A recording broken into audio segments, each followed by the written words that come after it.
Mēs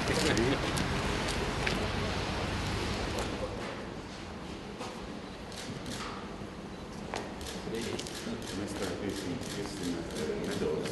Kopumā, es domāju, viņi ir pietiekami komfortabli atbilst tām prasībām. Tā kopējā sajūta, ka tās telpas ir tā kā arī cilvēcīgi. Un tad viņš labas, arī būtu interesanti faktiski arī tur, kur tas elektronisks, viņš vienmēr vēl tiek modulēts.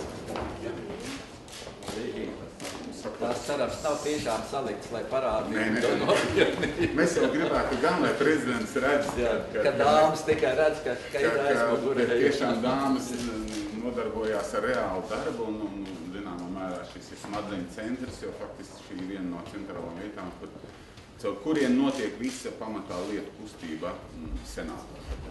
Vēsturiski var paskaidrot, ja varbūt pats saimnieks var paskaidrot. Mēs īstenībā atrodamies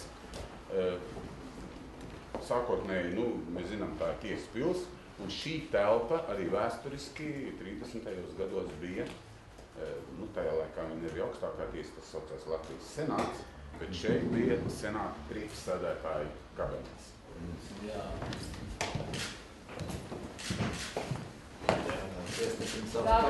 Visi jauni, enerģiski cilvēki, zinoši, protams.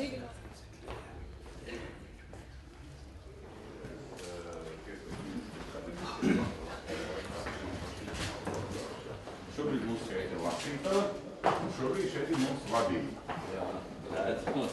Ervīns Kušķis, krimināllietu tiesas palātas priekšsēdētājs, Pēteris Dzaube, senāta krimināllietu departamenta priekšsēdētājs.